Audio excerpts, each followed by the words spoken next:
Eh bien voilà, bonjour. Mesdames et messieurs, convergence et révolution culturelle. Sinon, les chemins de la Renaissance africaine, quels sont-ils? Le retour aux sources africaines. Sinon, quand l'Afrique parle de l'Afrique, à l'Afrique, pour l'Afrique. Parce qu'ils sont nombreux, depuis toujours, qui ont parlé de nous, mais contre nous, nous en avons marre. Aujourd'hui, nous aimerions bien que l'Afrique elle-même parlât comme ça à l'Afrique pour nos propres intérêts. Nous recevons sur ce plateau quelqu'un de très charismatique, un fils du terroir, vraiment un Africain. Il va se présenter. La problématique est compliquée parce que d'aucuns sauraient que docteur Gildas Vieira n'est pas n'importe qui. Et donc, comme pour parler de sa grande vision qu'est Kama Afrique Vision, justement, nous devons connaître à qui nous avons affaire. Première question, Président. La valeur de tout message dépendant étroitement de la qualité du messager. Qui êtes-vous exactement par vous-même? Merci, cher ami, de me laisser la parole et de me recevoir. C'est un honneur, évidemment, d'être là et à travers vous de pouvoir parler aux Congolais d'une part, mais à l'Afrique d'autre part, puisque je sais que vous êtes regardés d'un peu partout et c'est un grand honneur. Je salue évidemment tous ceux qui sont en train de nous regarder et j'espère qu'ils seront attentifs à cette émission et à ces propos qui, j'espère, vont dépasser le cadre du temps pour essayer d'aller atteindre la plupart des cœurs et des esprits qui veulent changer l'Afrique. Je suis Gildas Vieira, docteur en santé publique, élu local en France depuis une dizaine d'années. Je suis passé par pas mal de statuts en termes politiques, puisque je suis élu municipal et communautaire. J'ai été maire adjoint pendant de longue date, donc une dizaine d'années comme élu.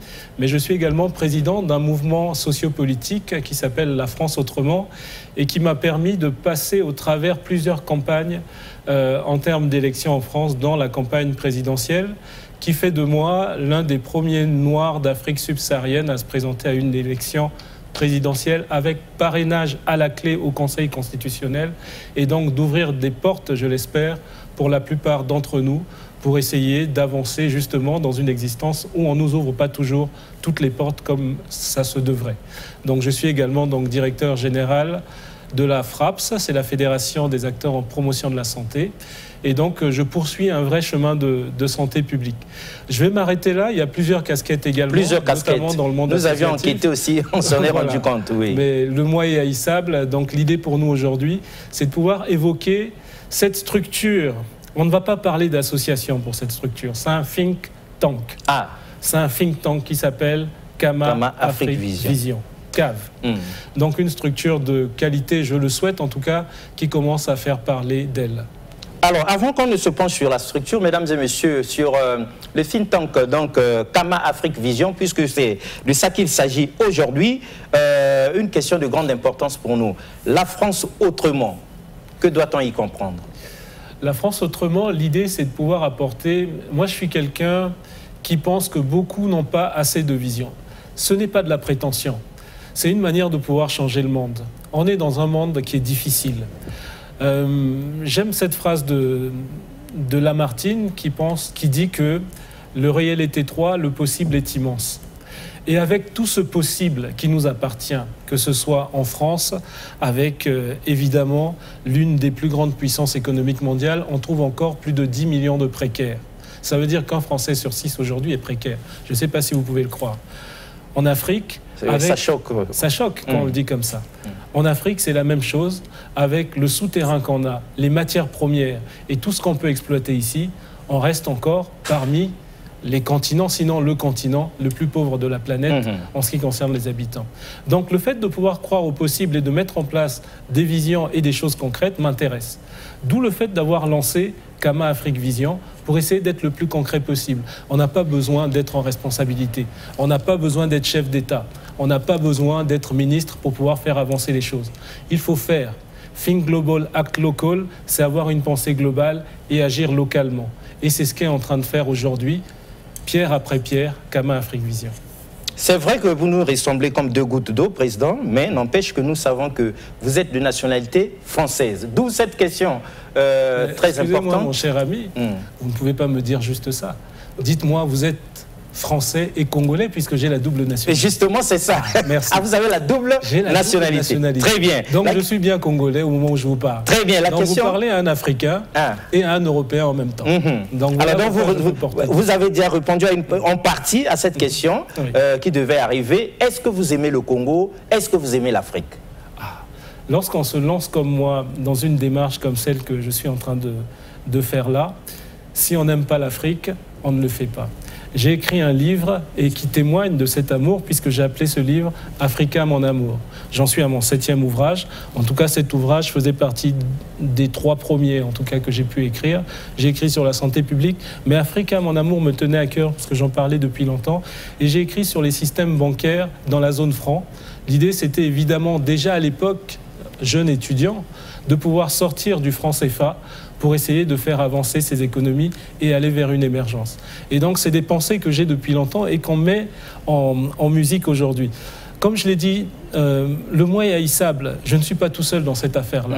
On est un collectif de plusieurs personnes qui sommes là pour pouvoir faire bouger les choses. Vous savez, c'est la fameuse phrase de Margaret May qui disait que « Ne doutez jamais qu'un groupe de personnes est en capacité de changer le monde. » Et c'est toujours ainsi que ça s'est produit.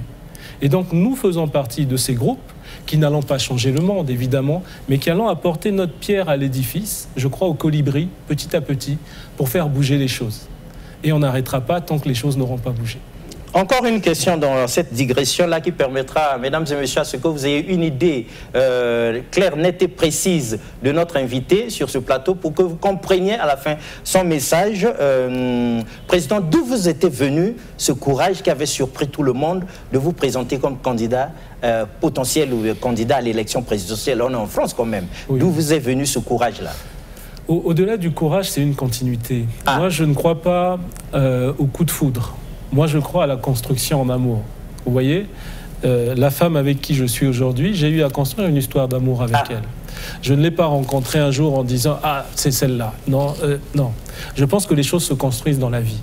Il faut savoir prendre le temps, avoir ses défauts, ses qualités et construire pierre après pierre pour pouvoir avoir des fondations assez solides et avancer. En créant la France autrement, toujours avec un groupe d'amis, je ne fais jamais les choses seul, on est plusieurs. On a créé cette structure après une élection présidentielle où on s'est dit qu'on pouvait se lancer au sénatorial. Et croyez-moi si vous voulez, les chiffres sont là. J'ai fait près de 10% à l'élection sénatoriale. Nous avions enquêté et vérifié tout ça. Énorme à l'époque. Donc on s'est dit entre nous, mais on ne peut pas s'arrêter là. Un chiffre comme ça sans qu'on nous connaisse, mais c'est énorme ce qu'on vient de faire. Ça veut dire qu'on croit en nous, on croit au programme qu'on a donné, on croit à une France différente. Et donc on a mis en place la France autrement et élection après élection, on a pu avoir des personnes qui étaient proches de nous, de la France autrement, qui sont devenues maires, qui sont devenues adjoints, qui sont devenus élus. Et on a avancé, on a pu aider des personnes à devenir députés. Et donc ça veut dire qu'aujourd'hui, on a créé un vrai réseau d'élus en France. Avec ce réseau, on arrive aux élections présidentielles 2022. En 2021, mes amis me disent « Mais Gildas, tu ne peux pas ne pas y aller. On est dans la continuité et ta candidature est crédible. » Et donc, on a fait notre petit bonhomme de chemin, ce qu'il me vaut aussi aujourd'hui d'être appelé, et donc je poursuis la partie politique jusqu'au bout, aux élections européennes, sur une liste qui s'appelle « Écologie au centre », pour peut-être donc briguer un mandat européen avec donc Monsieur Governatori, pour aller jusqu'au bout, qui est donc la tête de liste de ce mouvement « Écologie au centre ». Alors, Président, vous êtes arrivé ici, c'était mardi 26 février 2024. Dites-nous, est-ce que vous vous emmenez, parce que cette question, elle dérive du fait que vous êtes de la diaspora congolaise en France. Donc, tous ceux de la diaspora nous posent des problèmes énormes comme ça. Est-ce que vous venez orgueilleusement en donneur de leçons ici pour nous apprendre comment on marche, comment on mange, comment on se lève, comment on s'assoit? Jamais je ne ferai ça. Et la plupart des gens qui me connaissent savent que ce qui me caractérise avant tout, c'est que je suis quelqu'un de parole qui essaye d'avancer dans la vie et de faire bouger les choses. La diaspora est parfois critiquée parce que beaucoup parlent mais ne font pas. Or, avec Kama Afrique Vision, on veut précisément faire l'inverse. C'est-à-dire venir dire on est en capacité de de parler. Parce qu'on est loin, on est en capacité de critiquer aussi. Mais ce qui nous intéresse, c'est pas ça. Ce qui nous intéresse, c'est d'être en capacité de faire. Et c'est ce que les gens attendent de nous. Et la diaspora ne peut pas faire à la place des locaux. Dans Kama Afrique Vision, on a des personnes qui sont en France, des personnes qui sont en Belgique, des personnes qui sont en Allemagne, des personnes qui sont aux États-Unis, mais on a aussi des personnes qui sont au Congo, des personnes qui sont au Mali, en Guinée, en Côte d'Ivoire, etc., etc. Et cette Afrique que nous voulons, une Afrique unie, il est temps, mes frères et sœurs, on en a marre, et moi le premier qui me présente à des élections en France, d'avoir des compatriotes qui sont en capacité de dire « oui, mais lui, il nous donne quoi ?» Mais non, c'est votre frère qui se présente. Il a besoin de votre soutien. Mais votez pour lui et avancez ensemble plutôt que de vouloir qu'on vous donne un t-shirt pour aller mettre un billet dans l'urne. Donc je ne suis pas un donneur de leçons, mais je suis très pragmatique et j'aime dire les choses. Moi, je suis très concret. Avec moi, il n'y a pas de langue de bois. Donc lorsqu'il faut avancer, on avance. Lorsqu'il y a des freins, il faut savoir se le dire. On n'est pas toujours bienveillants les uns les autres. Et l'idée de Kama Afrique Vision, c'est précisément pour nous dire, tant qu'on n'arrivera pas à dépasser nos petites querelles internes, tant qu'on n'arrivera pas, que ce soit dans un pays ou entre différents pays, à pouvoir avancer de consort, on n'y arrivera pas. Et on a besoin aujourd'hui d'être unis pour pouvoir affronter les défis de ce monde qui sont énormes en termes de développement, en termes d'infrastructures, en termes d'écologie, dans un monde qui est en ébullition, avec des conflits armés un peu partout. On a besoin de ça. Donc il faut nous réveiller. Moi je dis souvent, réveillons-nous. Chers frères et sœurs, le moment est venu. Kama Afrique Vision vous donne une vision, nous donne une vision, à nous de pouvoir l'embrasser et d'avancer, simplement. Et ne pensons pas que telle et telle personne vient pour telle et telle chose. Non, on vient ici pour pouvoir dire les choses et on a une véritable opportunité, c'est d'avoir un collectif de personnes de qualité, des experts dans leur domaine et qui sont là vraiment pour pouvoir faire bouger les lignes. Très bien. Alors lorsqu'on entend Kama Afrique Vision, nous autres, nous disons, donc le docteur Gildas Vira est panafricaniste. Oui ou non? Oui, de fait. Mais quel type de panafricanisme? Ah, quel type? Voilà. On peut qu'être panafricaniste, puisque l'idée du panafricanisme, pour moi, c'est de pouvoir aller vers une Afrique développée, émergente, et d'être le plus autonome possible. Et de croire en la grandeur de l'Afrique et de ses pays. Ça, on est entièrement d'accord. Maintenant, vous allez avoir deux catégories de personnes. Il y a les panafricanismes virulents, qui sont là pour dire « oui, on va chasser tout le monde d'ici, oui, nos présidents, qu'est-ce qu'ils font, oui, etc. » Et moi, je suis plutôt dans un panafricanisme mesuré, qui consiste à dire « on a des exemples à l'extérieur qui ont fait bouger ce monde. » Je vais vous les citer tranquillement. Nous avons les 4 dragons qui, entre les années 60 et les années 90, ont connu une industrialisation rapide. Quand on dit les 4 dragons, c'est Hong Kong, Taïwan, Singapour, Corée du Sud. Une belle ascension. Vous allez me dire, oui, mais eux n'avaient pas les problèmes du franc CFA, n'avaient pas les problèmes oui, les problèmes que nous avons connus. Nous connaissons. Mais d'autres sont en train de sortir de ces chaînes. Je vais vous en citer deux exemples. Ce qu'on appelle les MINT. Les MINT, c'est-à-dire le Mexique, l'Indonésie, le Nigeria et la Turquie. Vous avez le Nigeria là-dedans. À l'intérieur. Et le Nigeria, c'est bien un pays africain, je me trompe. Il est en train de connaître une certaine émergence, bien que la plupart des personnes de sa population vivent en dessous du seuil de pauvreté. Mais les infrastructures sont en train d'évoluer et ils ont pris le bon wagon.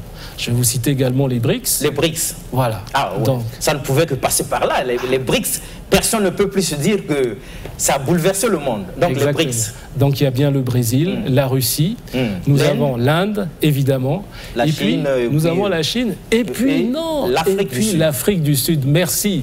C'est bien un pays africain là qui est en train de bénéficier de ce commerce pour pouvoir donc on ne devrait pas le prendre à la légère. On devrait considérer ça. Exactement. Donc lorsqu'on a une réflexion, puisque là on est en train de parler de vision, on doit plus que considérer que ça, et on doit se dire que lorsqu'il y a des pays qui sont en train de travailler pour une émergence, et on a des pays également qui prennent leur indépendance. Il ne faut pas les oublier. Et il faut même les citer. Lorsque vous avez la Guinée, lorsque vous avez le Mali ou le Burkina Faso qui sont en train d'essayer d'être le plus indépendants possible, il faut les considérer dans cette balance-là.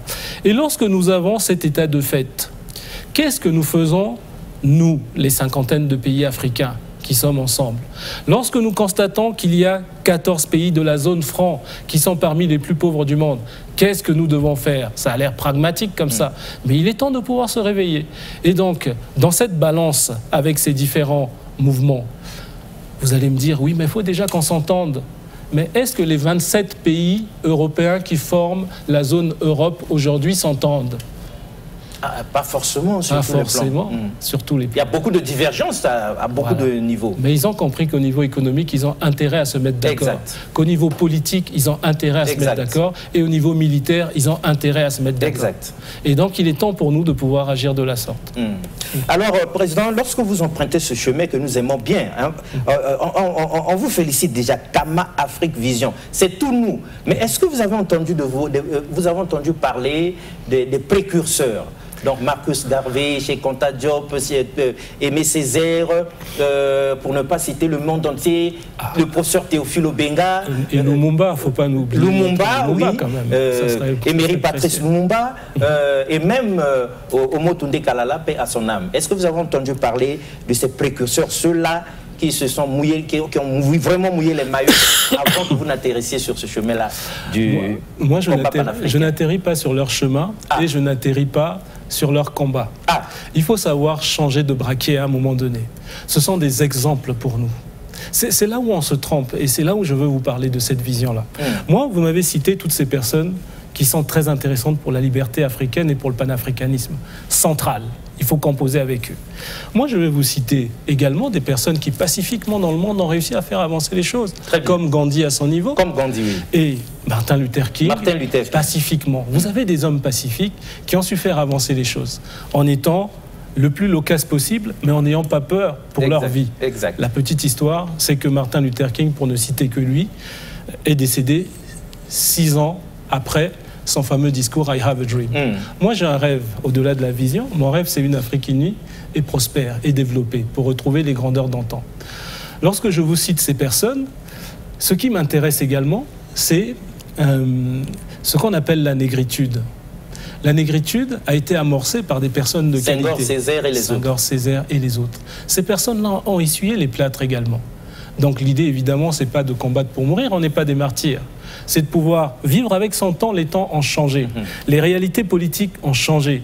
L'émancipation africaine est en route. Les esprits sont réveillés. Les jeunes Africains aujourd'hui connaissent les véritables combats, connaissent la France-Afrique, connaissent l'endettement, connaissent les problématiques de leurs dirigeants. On n'est plus dans le monde d'Anta Diop, même si ces préceptes sont encore valables. Beaucoup d'éléments ont changé. Beaucoup d'éléments ont changé et il faut vivre avec son temps. Il faut qu'on arrive à combattre avec notre temps. Et avec notre temps, on a la possibilité de pouvoir combattre avec notre temps. On a 2 types de dirigeants, je vais vous le dire aujourd'hui. On a ces jeunes dirigeants émancipés qui arrivent au pouvoir, parfois par la force. Il y a des dirigeants plus anciens qui comprennent ce qui est en train de se passer et qui ne veulent plus diriger comme avant. Donc qui lâchent plus d'étaux et qui ont besoin de cette industrialisation et de trouver de l'emploi pour leurs jeunes pour que ça évolue. Mais ils ont également le courage. Il suffit de regarder lorsque M. Macron est arrivé en RDC, le petit frottement qu'il y a eu avec le président. Nous ne voulons plus de ce paternalisme-là. Merci. Donc ça fait le tour, mais ça veut dire qu'on est dans ces temps-là. Et ces temps-là, c'est à nous de nous en emparer encore plus. Alors, il y a tout ce que les chefs d'État peuvent faire, mais il y a aussi cette pierre à l'édifice qu'on peut apporter, nous, les jeunes et moins jeunes, panafricanisme modéré, qui ont envie de faire bouger les choses, pas seulement par la parole, mais par les actes. C'est pour ça, et j'embraye, quand je viens au Congo, je ne viens pas juste pour parler à la télé. Ça ne m'intéresse à la limite que très peu. Ce qui m'intéresse, c'est de dire aux Congolais et à l'Afrique tout entière, puisqu'il y a d'autres personnes de CAV, de Kama Afrique Vision, qui sont dans d'autres pays aujourd'hui et qui sont allés aussi parler et faire des choses. C'est de dire, on ne vient pas seulement parler, on vient agir également. On vient montrer qu'il y a des activités qu'on peut faire sans être des millionnaires. Parce que nous, en Afrique, on est fatigué des théories. Parler sans fin, c'est stérile. On est d'accord. Encore faut-il qu'on ait les moyens de pouvoir faire. Mais en tout cas, nous, avec le peu de moyens qu'on a, on agit. Je vous ai dit, think global, act local. C'est un slogan. L'idée, c'est de pouvoir penser. On est dans un think tank. Le slogan de Kama Afrique Vision. Le think global. C'est un slogan que je porte depuis longtemps et qui correspond bien à l'esprit de Kama Afrique Vision. Donc, on think, c'est un think tank. on est en capacité d'avoir une réflexion et une vision, mais à côté de ça, on est en capacité d'agir. Et l'idée d'agir, c'est de pouvoir se dire, ça c'est en notre possession, en notre capacité, on va faire. Telle chose on ne peut pas faire, on doit demander des subventions au niveau international pour le faire. Telle chose on peut faire avec les chefs d'État, et on demande aux chefs d'État de nous donner la possibilité de pouvoir faire dans les différents pays. Quand je dis, je vais rester là-dessus parce que ça va interloquer certains. J'imagine bien déjà, je connais un peu notre mentalité africaine. Oui, lui, il vient demander quoi ici? Il vient prendre les postes des ministres. Vous voyez, je vous enlève les mots de la bouche. C'est ce que nous craignons aussi, que vous arriviez ici pour... Donc, lorsque je vous donne en préambule mon parcours en Europe, qu'est-ce que vous voulez que je vienne faire en Afrique? Sinon, normalement, il n'y a pas de raison que vous arrivez à faire quoi que ce soit ici. Je viens apporter ma pierre à l'édifice. Et c'est surtout ça. Et je viens travailler à ce que l'Afrique m'a donné, tout comme toutes ces personnes de la diaspora et de l'Afrique qui sont avec nous. Et ce travail-là, on le fait depuis plusieurs années. On ne s'est pas réveillé un matin pour se dire on va venir travailler avec vous en Afrique. Non, on a dit l'Afrique, c'est le berceau de l'humanité, c'est de là qu'on vient. Et donc toutes les personnes avec qui on bosse au niveau associatif, au niveau de l'humanitaire, depuis des années, eh bien, on est encore avec eux aujourd'hui. Il y a aussi une question de fidélité et de construction. Exact. Je vous ai parlé de cette histoire de mettre des pierres après les autres. Les personnes avec qui je travaille aujourd'hui au Congo, c'est des personnes que je côtoie depuis plusieurs années, et avec qui on a déjà mis en place des choses ici, et qui sont des personnes de qualité et qui travaillent à leur niveau, et je ne pourrais tous les citer, pour que le Congo puisse également s'émanciper, pour que le Congo puisse avoir aussi une vie associative la plus prospère possible. Et donc je reviens sur cette histoire-là, pardonnez-moi, c'est important d'y rester un peu longtemps. Moi, ce que j'ai envie de dire à mes collègues, puisque je côtoie quelques ministres et députés, quand même congolais, heureusement d'ailleurs, avec le temps que j'ai mis, et je suis même venu pendant la période des présidentielles, donc on a pu discuter ensemble. Moi, j'ai envie de leur dire, moi je ne viens pas ici pour votre place. Moi, je viens ici rencontrer le chef d'État. Vous faites bien de le dire. Voilà. Et nous espérons que c'est vrai. Mais il n'y a pas besoin d'espérer, j'ai une parole. Ok, c'est vrai. Moi, je viens rencontrer le chef d'État. C'est ce qui m'intéresse le plus. C'est ça l'objectif principal. L'objectif principal, quand on vient dans un pays et qu'on porte un message qui dépasse le cadre du pays, mais de l'Afrique tout entière, c'est de diriger avec les... Ça va de soi. Il faut discuter avec les plus hautes autorités. Les plus hautes autorités ont un choix clair, c'est eux qui sont décisionnaires. Ils ont leur ministre pour pouvoir travailler, mais ils ont également des organismes à côté à qui ils peuvent faire confiance pour pouvoir porter telle et telle politique publique qui pourrait aider au développement, ou pour pouvoir accepter une autre vision qui peut peut-être les aider. Et dans cette autre vision, on va écrire un livre, on a déjà commencé. Le livre est clôturé au mois de mars et va être publié au mois de septembre, et nous l'offrirons. Je reviendrai, si Dieu le veut, l'offrir évidemment à votre chef d'État, à notre chef d'État. Et donc l'idée, c'est de pouvoir avancer de consort pour apporter cette nouvelle vision ou cette autre vision de l'Afrique qui prend en compte une certaine modernité. Je suis un peu bavard, mais ça permet de ponctuer un petit peu les choses et d'être très clair. Nous aimons ça. Nous aimons ça. Avant que vous nous parliez vraiment de Kama Afrique Vision, deux questions encore. Une troisième peut arriver, mais deux questions vraiment qui nous brûlent les lèvres.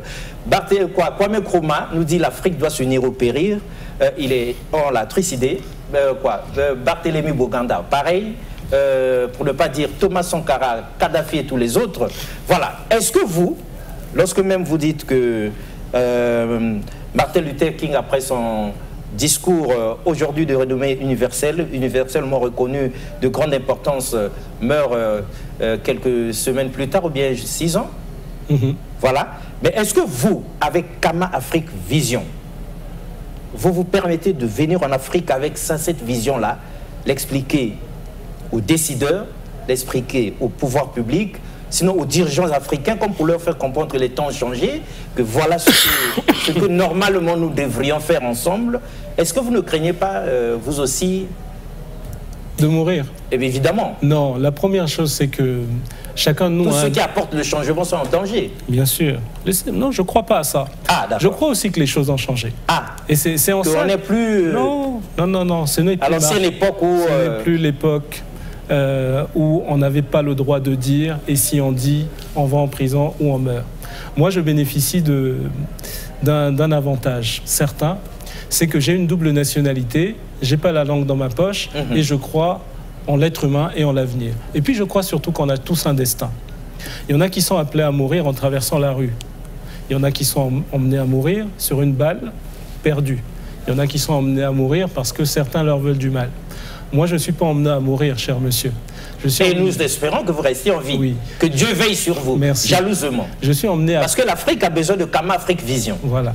Je suis emmené à construire, et ce que nous proposons n'emmène pas la mort. Et c'est là où je veux vous... Ah, ce que vous proposez n'emmène pas la mort. Voilà.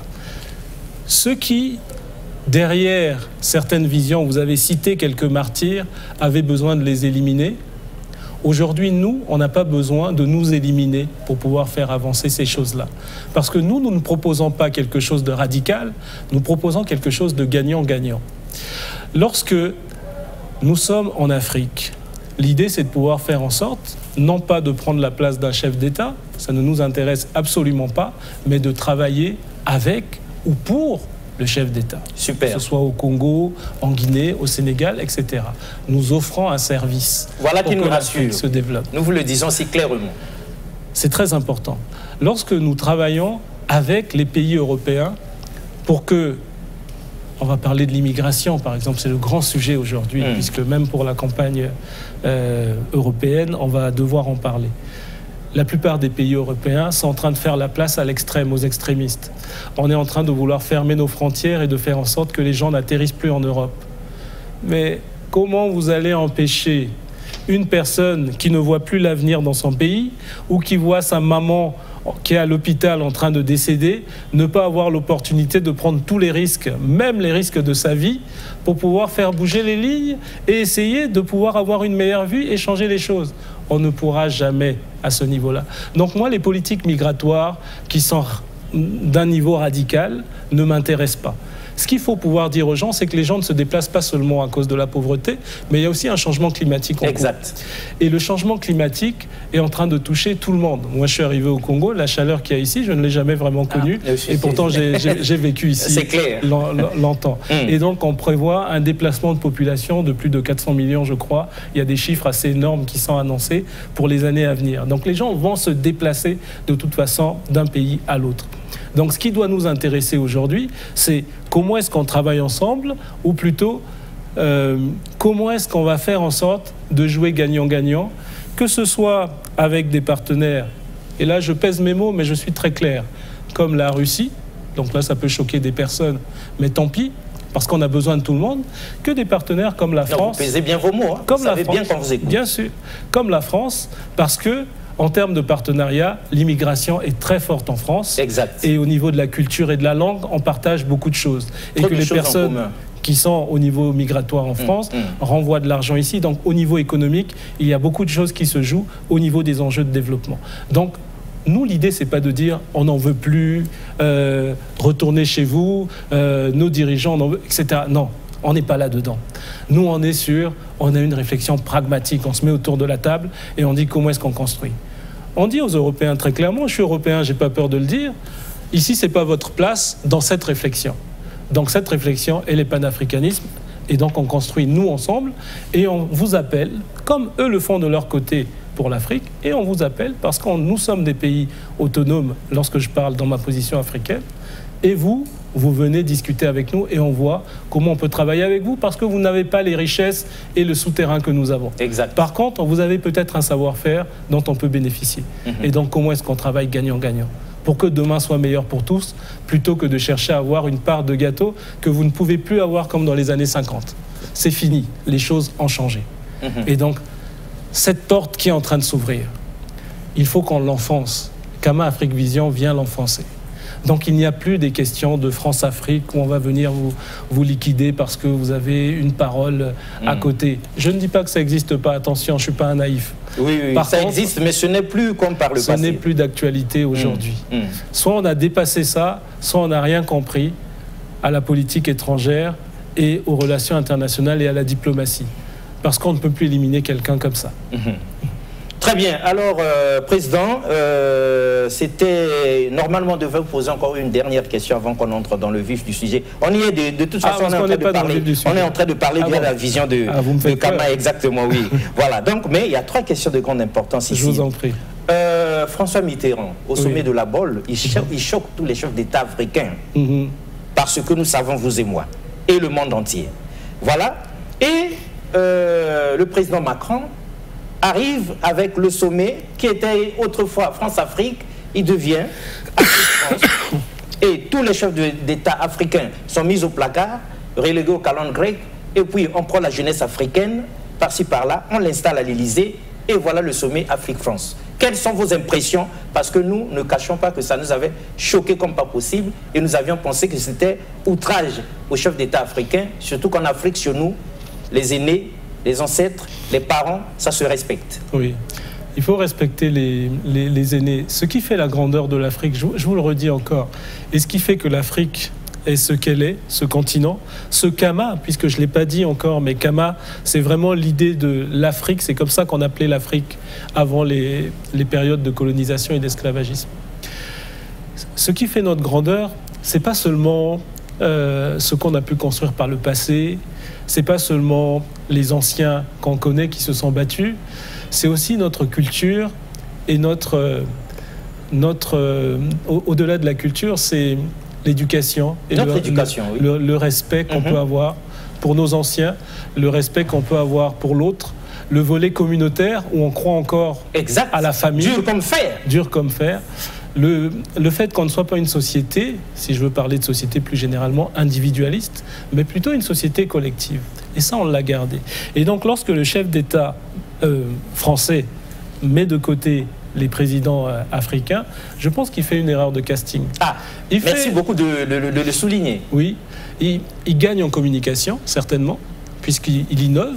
Et il fait parler des jeunes, d'ailleurs, qui se sont bien exprimés. Ah oui, c'était exprimé. Peut-être trop librement. Il y a aussi la place d'un chef d'État. Exact. Moi, je pense qu'il y a aussi le respect que ces jeunes doivent avoir pour un chef d'État.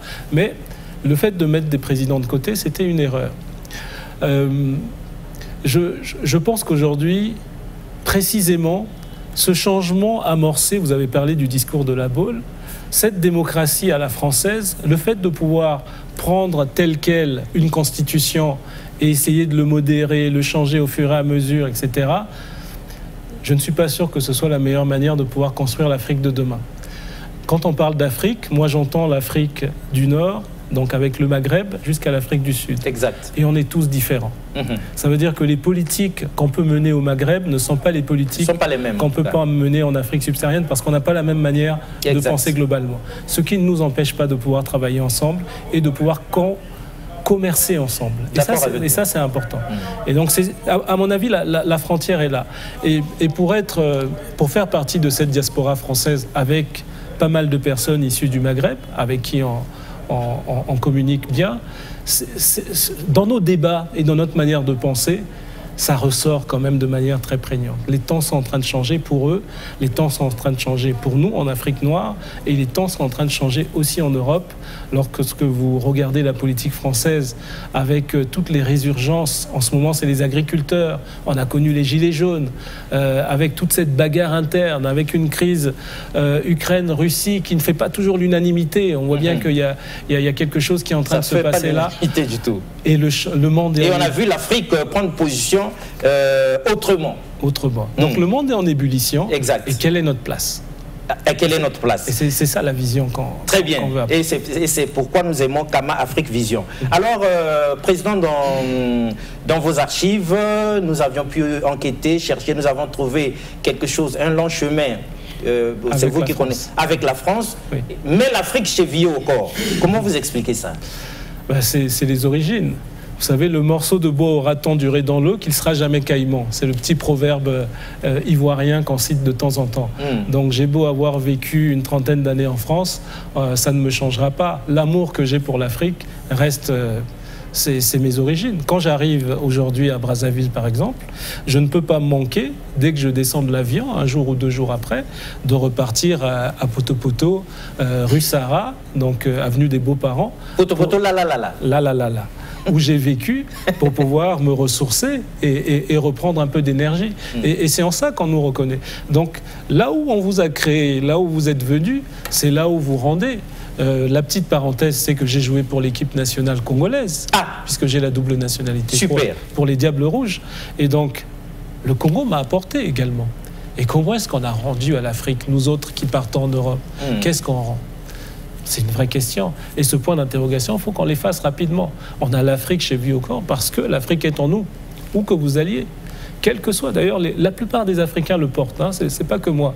La plupart des Africains qui partent en Chine, en Afrique, aux États-Unis, en Russie, etc., l'Afrique pour eux, c'est le berceau de l'humanité, c'est là où ils sont nés. Oui, mais l'Afrique est sacrée pour eux. C'est sacré. Et l'Afrique est sacrée pour nous. Et on ne peut pas penser que l'Afrique est sacrée et ne rien faire pour l'Afrique. Alors, Kama Afrique Vision, si nous comprenons bien, c'est comme rendre à l'Afrique ce que l'Afrique vous avait donné. Ça, c'est plus personnel, mais je ne suis pas tout seul dans cette affaire. Ah oui, vous avez... Voilà. On aime ça, le fait que vous ne considériez pas que vous êtes seul. Vous faites toujours attention, vous mentionnez toujours tous ceux qui sont autour de vous. Mais pourquoi vous insistez sur le fait que vous n'êtes pas tout seul, vous n'êtes pas tout seul, vous n'êtes pas tout seul, alors que c'est vous que nous voyons. Donc, il y a des héros dans l'ombre. Ils m'ont donné la présidence. Ah. Donc j'ai été élu, je ne suis pas un dictateur. On a dit, est-ce que tu veux prendre la présidence? Pourquoi pas? On fait un petit vote et on vous nomme président.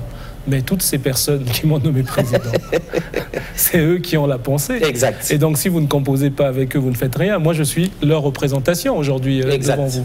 Et donc cette pensée qu'on partage aujourd'hui, c'est une pensée que j'ai partagée avec eux ou qu'ils ont partagée avec moi et qui nous permet d'être plus forts. On peut dire que vous êtes leur ambassadeur ici. On peut dire ça. Et cet ambassadeur a quelque chose... C'est un envoyé spécial. C'est ça. Il a quelque chose d'important à dire quand même pour mieux que vous compreniez sa position. Vous m'avez posé tout à l'heure la question d'un donneur de leçons, etc.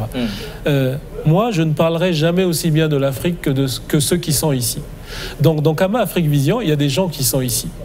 Et lorsqu'il s'agit de parler de politique africaine, je ne peux pas faire sans les consulter, sans qu'ils me donnent leur vision. Parce que moi, j'ai été un peu déconnecté dans le bain. Je fais une politique européenne, donc je peux bien parler de l'Europe.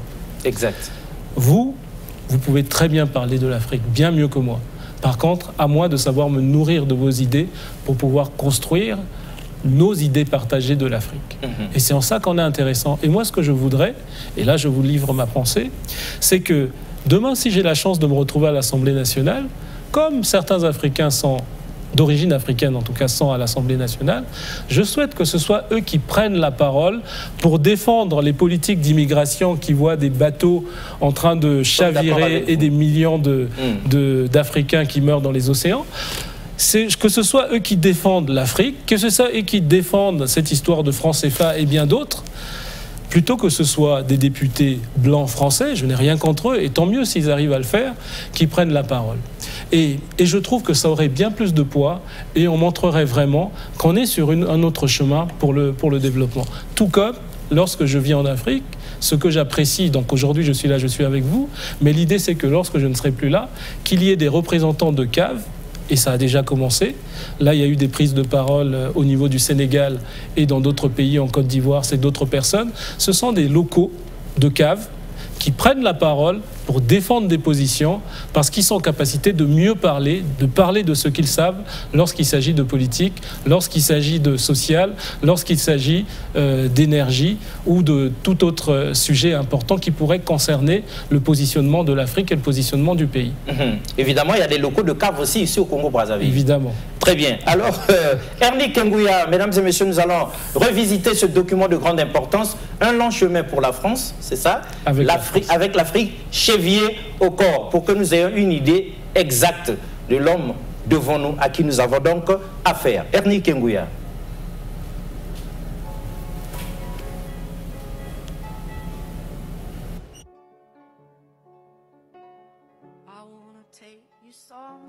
You know I care, but it's so cold and I don't know where. I brought you daffodils on a pretty string, but they won't flower like they did last spring. And I wanna kiss you, make you feel alright. I'm just so tired to share my nights. I wanna cry and I wanna love, but all my tears have been used all on another love, another love. All my tears have been used all on another love. c'est qu'il y a 216 millions de personnes qui vont être demain conjuguées.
Voilà, retour sur ce plateau, mesdames et messieurs, pour continuer avec cette émission de grande importance. Gros plan sur Kama Afrique Vision. Président, vous êtes arrivé mardi, et à peine le troisième jour nous sommes, vous avez déjà 3 activités au compteur.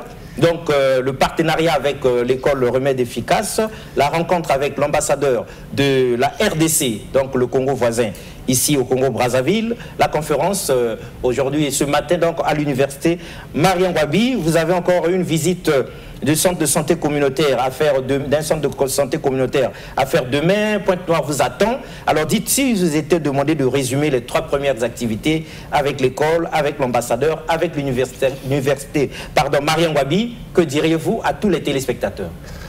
Que c'est un plaisir de parler, comme je suis en train de le faire avec vous, mais surtout d'agir. D'agir, ah oui, voilà. L'action. L'action m'intéresse plus que le parler. J'ai re-regardé, ça faisait longtemps que j'avais pas jeté un œil aussi attentif aux petits films qui viennent de passer. C'est toujours avec émotion. Mais ça me fait penser également que je suis plus un homme d'action qu'un homme de parole. Et ce qui traduit ma personnalité, c'est que mon parcours parle pour moi. Lorsque j'ai eu à faire campagne, ce qui m'est revenu de toutes ces personnes que je rencontre, qui m'encouragent, etc., c'est de me dire, vous au moins, on sait que vous avez une parole. Parce qu'on voit dans votre parcours que vous faites et que vous n'êtes pas là juste pour parler comme la plupart des politiques. Donc l'idée pour moi, aujourd'hui, quand je viens ici, c'est de dire que j'ai un parcours dans la santé publique, j'ai un parcours en politique également. Donc en politique, on pourrait me trouver beaucoup de casseroles, hein, mais pourtant en 10 ans, vous n'allez pas en trouver beaucoup, je vous rassure, vous pouvez chercher. Et j'ai été en responsabilité pendant 6 ans en tant que maire adjoint sur 2 mandats, puisque j'étais maire adjoint, enfin 2 casquettes, maire adjoint à la vie associative et maire d'un quartier, comme il y a souvent des quartiers au niveau de Blois, sur la démocratie locale. Donc c'est des casquettes que j'ai eu à porter dans une ville assez importante pour le coup, pour pouvoir faire avancer les choses. Et donc j'ai toujours essayé de dire ce que je fais et de faire ce que je dis.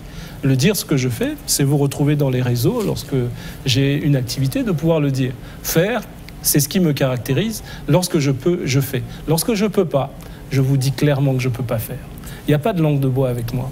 Et donc, sur Kama Afrique Vision, lorsque je viens au Congo, j'ai un planning. Je ne viens pas ici juste pour pouvoir faire du folklore. Je viens ici pour pouvoir agir également et montrer qu'avec nos moyens, maigres ou pas, on peut faire.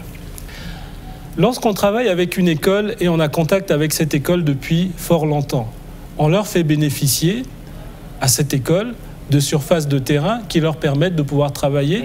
On leur fait bénéficier également financièrement de la possibilité de pouvoir prendre, bien que ce soit une école privée, des enfants qui n'ont pas les moyens au niveau de leurs parents pour pouvoir payer cette école-là.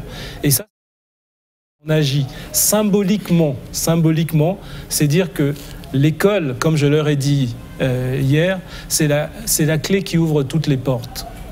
Et c'est ce que me disait mon père jadis. Et c'est ce qui fait que je suis ce que je suis aujourd'hui. Et cette clé qui ouvre toutes les portes, on a envie de le donner au plus grand nombre. Donc il faut permettre cette scolarité, cette éducation. Et l'éducation, c'est l'émancipation. Et l'émancipation, c'est ce qui permet à l'Africain de pouvoir sortir des étaux et de pouvoir se dire, même à une personne comme moi, que je peux être en capacité en Europe de devenir président de la République et de lancer ma pierre à l'édifice. Et donc je me bats dans ce combat-là. Si je n'y arrive pas, comme Martin Luther King à l'époque ou comme d'autres arriveront. Martin Luther King est passé par là. Aujourd'hui, on a eu un Obama. Donc on peut construire et espérer des choses. Lorsque je travaille avec l'université, puisque vous avez cité l'université ce matin, une conférence avec l'université Marien Gouabi sur l'éducation physique et sportive, mais également sur la santé publique. Ça veut dire que mon apport à santé doit être en concomitance avec l'activité physique et sportive et l'activité physique adaptée. Il faut donner du sens et savoir pourquoi est-ce qu'on est dans ce chemin-là et l'apport que vous pouvez avoir. Et les chiffres parlent. La sédentarité, pour vous citer un mot de ce que j'ai pu exprimer ce matin, la sédentarité, c'est 5 millions de décès par an. Ça veut dire que lorsque vous travaillez sur l'activité physique et sportive, vous êtes en train d'enlever 5 millions de personnes qui pourraient mourir dans l'année dans le monde.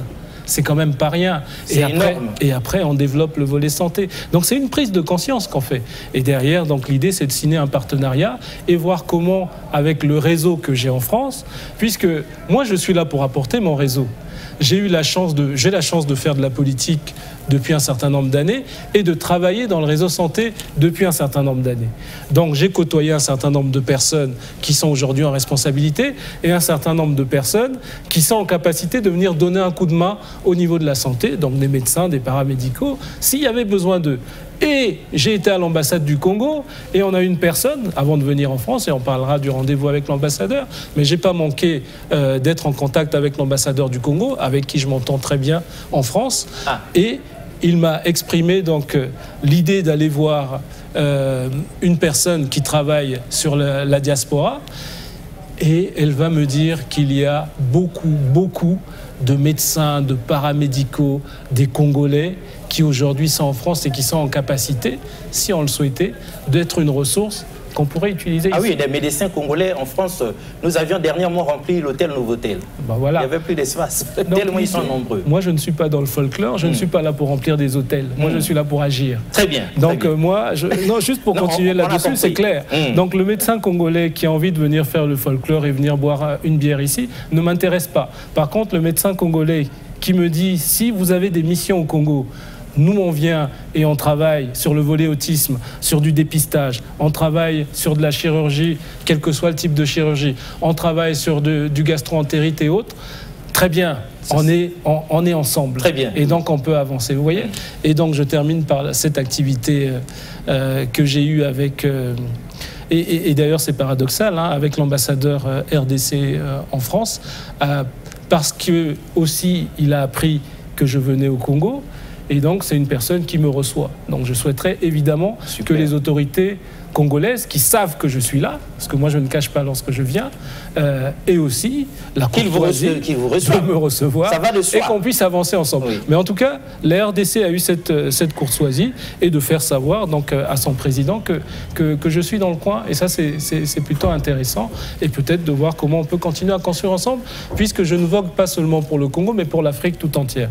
Et donc, voilà, c'est l'objet de cette visite, c'était aussi de pouvoir ouvrir les horizons. Très bien. Et nous imaginons, mesdames et messieurs, que du côté de la RDC, de l'ambassadeur de la RDC au Congo-Brazzaville, on s'affaire de façon... Nous imaginons qu'il n'est pas exclu que demain ou bien un jour que vous rencontriez le président Tshisekedi lui-même. Je pense qu'ils sont en train de travailler là-dessus. Certainement. Et ce qui est intéressant pour nous, en dehors de la RDC, c'est que mes déplacements feront l'objet d'une demande de rencontre, ou sinon, de manière inverse, de propositions de rencontre des chefs d'État pour qu'on puisse voir comment on construit ensemble, s'ils trouvent un intérêt évidemment à mes propos, qui sont vraiment des propos de construction pour une Afrique unie. 5 minutes supplément, parce que c'est vous, formidable. parce que c'est très important. Merci beaucoup. 5 minutes pour 3 questions. La première, Kémy Séba, Nathalie Young, la dame de Souti, vous connaissez, Nathalie Young. Donc Kémy Séba, le très charismatique Kémy Séba, bouillant comme pas possible. Quel message leur dites-vous par rapport à Kama Afrique Vision? Parce que vous savez très bien que la jeunesse africaine aime bien écouter Kémy Séba, Nathalie Young et les autres. Maintenant, que leur dites-vous? Est-ce que vous leur manquez de respect ou bien vous leur dites quelque chose? Moi, je n'ai pas à m'adresser à Kémy Séba ou à d'autres. On est des militants panafricanistes, mais avec chacun sa manière de faire. Chacun sa manière, voilà. Sa méthodologie opérative. Chacun a une utilité pour l'Afrique. À partir du moment où vous agissez pour l'Afrique, faites-le, il n'y a pas de problème. Par contre, nous avons besoin d'agir. Exact. Nous avons besoin d'action, nous avons besoin que les choses... À votre manière, à notre manière. Pacifiquement. Nous ne sommes pas C'est ce que nous vous reprochons. Oui. Vous êtes comme un prêtre en soutane et tout ça, alors qu'il fallait bien qu'on prenne des armes, qu'on casse tout, qu'on arrache notre liberté. Bon, vous venez comme nous parler à l'église. Oui. C'est ça qui nous... nous inquiète un peu. Mais en tout cas, vous me faites toujours rire et j'apprécie ça. Donc moi, ma soutane, c'est la paix. Vous voyez, il y a des choses qui se passent à côté de chez vous en RDC. J'ai besoin qu'il y ait de la paix là-bas. C'est violent, c'est douloureux, c'est malheureux là-bas. Voilà. Il y a des choses qui se passent en Russie et en Ukraine. Exact. Expressément, nous ne vous avons pas posé des questions parce qu'on est là sur la table d'opération, c'est l'Afrique malade qui est là. Exactement. Mais l'Afrique a des conséquences dans cette affaire-là. Parce que l'Afrique, aujourd'hui, vous avez entendu parler de cette histoire de céréales qu'on donne à l'Afrique, etc. Exact.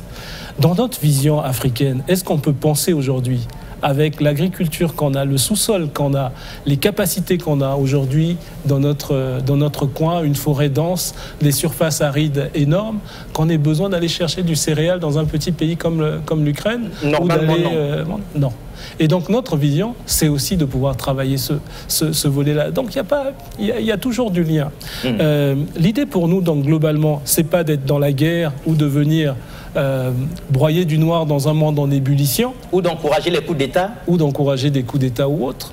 L'idée pour nous, c'est de penser qu'on peut faire les choses. Je vous ai cité Martin Luther King, Gandhi, etc. Je pense qu'il y a des gens qui ont agi dans la paix et qui ont avancé beaucoup plus vite que ceux qui ont voulu agir dans la guerre et qui ont créé plus de morts qu'il n'en fallait. Très bien, l'histoire en témoigne. On sait que vous avez d'autres explications à donner, mais on est à l'atterrissage. Alors, l'AES, avec le très charismatique président Ibrahim Traoré, Abdourahmane Tiani et Assimi Goïta, alors l'AES, que leur dites-vous dans l'optique de Kama Afrique Vision? Comme je vous l'ai dit, moi je ne suis pas ici pour donner des leçons. Vous êtes homme politique, vous ne donnez pas de leçons, on aime ça. Voilà, mais par contre, j'ai toujours une explication et une manière de voir les choses. Et une manière que je souhaite faire partager au plus grand nombre. Aujourd'hui, la jeunesse africaine est en train de mourir. Pas au niveau de la mort, entre guillemets. L'Afrique, c'est 1,4 milliard d'habitants qui va doubler certainement en 2050. Donc, un vrai marché, entre guillemets. Avec, à ses côtés, 1 milliard de jeunes. Ça veut dire qu'aujourd'hui, en Afrique, il faut que chacun le mesure. 60% de jeunes en Afrique sur les 1,4 milliard. Donc, les moins de 24 ans, vous êtes 1 milliard en Afrique. Quel avenir on leur donne aujourd'hui? Ça, c'est ce qui m'intéresse. Donc, si ces chefs d'État sont en capacité de pouvoir travailler pour ces jeunes-là, si ces chefs d'État sont en capacité de dire on a envie d'aller vers un développement de nos pays, je vous ai cité les BRICS, etc. Si ces personnes sont en capacité de dire on va mieux travailler parce qu'on a pris des mesures nécessaires pour que nos jeunes aujourd'hui restent peut-être un peu plus et puissent travailler sur le développement de notre continent, à l'image de l'Inde, je vous le donne, l'Inde aujourd'hui est parmi les 5 premières puissances du monde. Exact. Et pourtant, elle garde une immigration massive. Exact. Et pourtant, elle a su aller vers un développement. Moi, j'ai envie que l'Afrique aille dans ce sens-là. Et donc, si ces 3 pays sont en train de donner une voie qui va nous permettre de ne plus rester dans les pays les plus en difficulté du monde, bravo, qu'est-ce que vous voulez que je vous dise? Prenons exemple. Et s'ils font mal, à nous de savoir leur donner une autre vision à leur côté et à les soutenir. Et moi, c'est ce qui m'intéresse. Très bien. Donc, juste pour terminer, moi, je ne suis pas un chef d'État. Il faut qu'on soit très clair là-dessus. Il faut que ce soit clair. Moi, je mène non pas une politique, mais une vision avec une structure qui est un think tank. Nous sommes là pour donner une vision aux politiques publiques et aux dirigeants pour une Afrique unie et prospère. Très bien.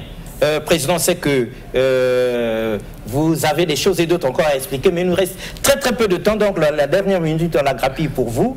Puisque vous êtes arrivé, vous aviez même été reçu par l'ambassadeur de RDC au Congo-Brazzaville qui est en train de faire des pieds et des mains pour trouver à vous caser dans le programme du président Félix Tshisekedi, Fatih Béton, qui est hyper chargé. Bien, vous êtes ici au Congo, donc il va de soi que normalement vous devriez être reçu par le président de la République, donc son Excellence Denis Sassou Nguesso, président de la République, chef de l'État. Voilà.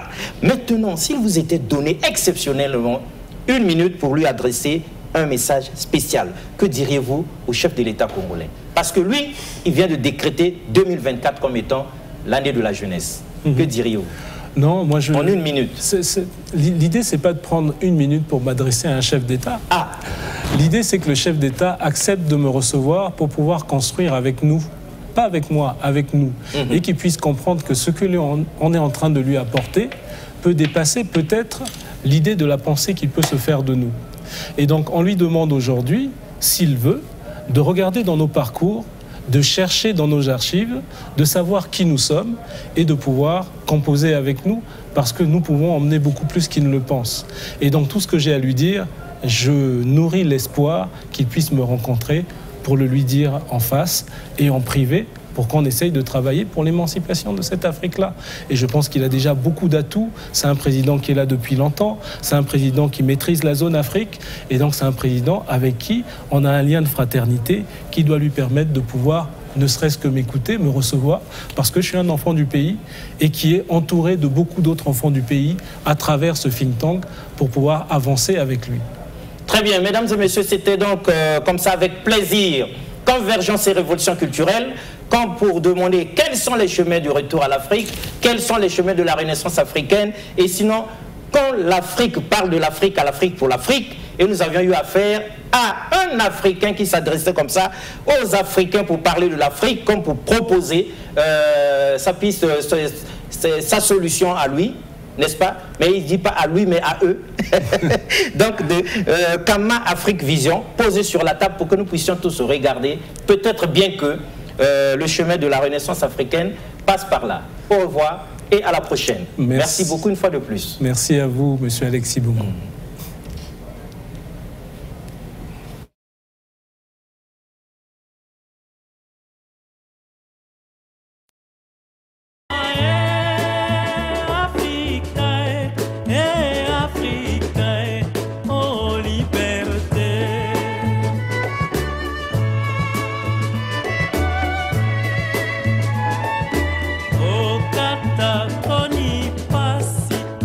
Soki na kati oteka pasi